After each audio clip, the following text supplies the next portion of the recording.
মার্কিন প্রযুক্তি উদ্যোক্তা ইলন মাস্ক নানা কারণেই বছর জুড়ে আলোচনায় থাকেন। এবার তিনি আলোচনায় এসেছেন কৃত্রিম বুদ্ধিমত্তা এআই প্রযুক্তি নির্ভর সুপার কম্পিউটার তৈরি করে।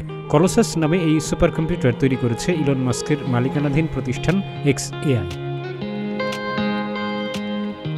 প্রতিষ্ঠানটির তথ্যমতে কম্পিউটারটিতে এনভিডিআর শক্তিশালী H100 মডেলের 1 লাখ চিপ ব্যবহার করা হয়েছে। শক্তিশালী গ্রাফিক্স প্রসেসিং ইউনিট জিপিইউ থাকায় সুপার কম্পিউটারটিতে এআই দিয়ে বিভিন্ন কাজ দ্রুত করা যায়। কলোসাস সুপার কম্পিউটারকে বিশ্বের সবচেয়ে শক্তিশালী এআই প্রশিক্ষণ ব্যবস্থা হিসেবে সবার কাছে তুলে ধরেছে xAI। এ বিষয়ে যারা একমত নন তারা বলেন, জেনারেটিভ এআই নিয়ে যে প্রতিযোগিতা চলছে সেখানে xAI এর সুপার কম্পিউটারটিকে নিছকই একটি অংশ বলা যায়। মডিউলার এআই নামে একটি প্রতিষ্ঠানের প্রধান নির্বাহী ক্রিস ল্যাটনার বলেন, এনভিডিআর ব্যয়বহুল এবং অসংখ্য চিপের উপর মাস্কের অত্যাধিক নির্ভরতা দেখা যাচ্ছে। ইলন তার নিজস্ব জিপিইউ তৈরির কাজ করছেন।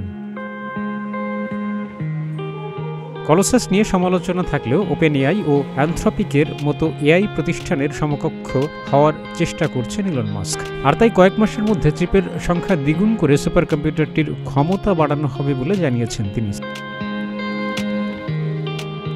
কলোসাস সুপার কম্পিউটারটির ক্লাস্টার মাত্র 122 দিনের মধ্যে তৈরি করা হয়েছে বলে জানিয়েছে xAI। যদিও কলোসাস সুপার কম্পিউটার একই সময় 1 লাখ জিপিইউ ব্যবহার করে কাজ করে কিনা তা নিয়ে অস্পষ্টতা রয়েছে অনেকেরই। শুধু তাই নয়, সুপার কম্পিউটার চালানোর জন্য অনুমোদন ছাড়াই গ্যাস টারবাইনের মাধ্যমে বিদ্যুৎ উৎপাদন করছে xAI। ডেস্ক রিপোর্ট, প্রতিদিনের বাংলাদেশ।